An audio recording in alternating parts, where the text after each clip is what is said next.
నాకు అర్థమైన రామ్ గోపాల్ వర్మ కృష్ణవంశీ సినీ దర్శకుడు రామ్ గోపాల్ వర్మ పాయింట్ చాలా మందికి అర్థం కాదాయన కొద్దిమందికే అర్థం అవుతాడు ఆ కొద్దిమంది కూడా అలా అనుకుంటారనేది నా ఉద్దేశం అసలాయన ఎవరికీ అర్థం కాడనేది నిజం మనందరం చిన్నతనం నుండి నేర్పబడిన ఒకానొక జ్ఞానమనే అజ్ఞానంలో తో ఈ ప్రపంచంలో బ్రతుకుతున్నప్పుడు ఆ జ్ఞానాన్నంతటినీ ఒకే ఒక మాటతోటో ఒక డెసిషన్ తోటో పగలగొట్టేస్తాడు మనం అప్పటివరకు ఎంత అజ్ఞానంలో ఉన్నామో అని తాత్కాలికంగా ఒక నిరాశకు గురిచేసి కొద్దిసేపటి తర్వాత మనం స్పృహలోకి వచ్చినప్పుడు ఏమిటి మనిషి అనిపిస్తాడు చాలాసార్లు చాలా విపరీతంగా అనిపిస్తాడు ఏమిటి ఈ విపరీతం అని కొంచెం చనువున్నవాళ్లు చనువుందని అనుకునేవాళ్లు అడిగితే అసలు జీవితానికే అర్థం లేదని కన్ఫ్యూజ్ చేసేస్తాడు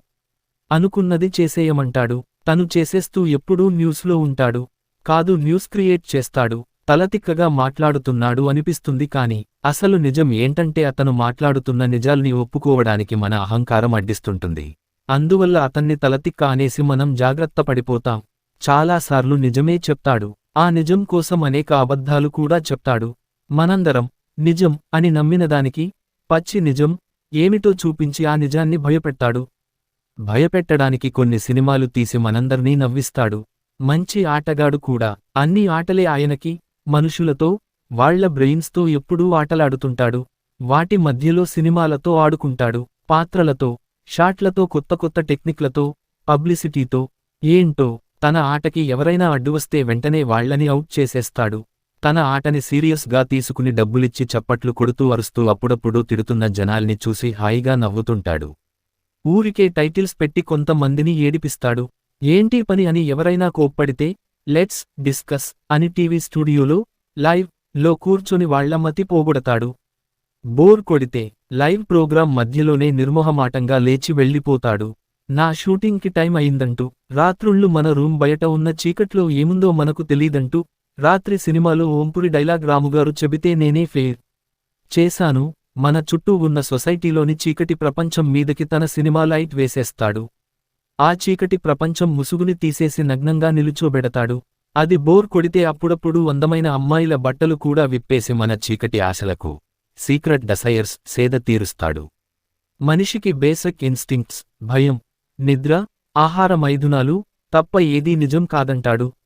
నిజమేనేమో ఇలా రాసుకుంటూ పోతే రాంగోపాల్ కోటి అయిపోయేలా ఉంది ఇక నా వరకు వస్తే నేనెంత అజ్ఞానంలో ఉన్నానో అని నాకు ఆయన పరిచయమైన తర్వాతే తెలిసింది అందుకే నా అజ్ఞానాన్ని నాకు పరిచయం చేసిన ఆయనంటే నాకు చాలా అసహ్యమేసేది కోపమొచ్చేది కాని అది ఆయన మీద కాదు నామీద నాకే అని సొంత కుంపటి సొంత గ్యాంగ్ ఆయన భాషలో పెట్టుకున్న తర్వాత తెలిసింది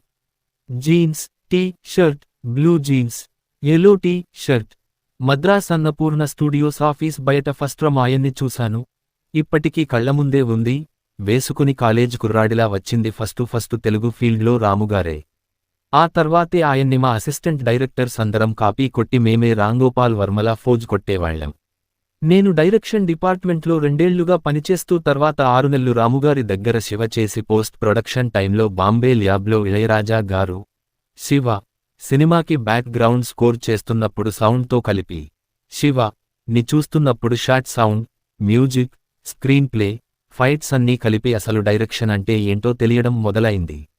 ఆ తర్వాత ఎన్నో షాట్లు ఎన్నో ఏళ్ళు ఎన్నో పగళ్ళు ఎన్నో రాత్రులు పంజగుట్టలో వాళ్ల ఇంటి ముందు పార్క్ పెట్టగోడ మా అఫీషియల్ ఆఫీస్ నాన్నగారు కృష్ణంరాజు గారి ఆత్మీయ పలకరింపు అమ్మ ఎంతో ఆప్యాయంగా ఇచ్చే అద్భుతమైన కాఫీలు టిఫిన్లు అక్క విజయగారి నిష్కల్మషమైన నప్పు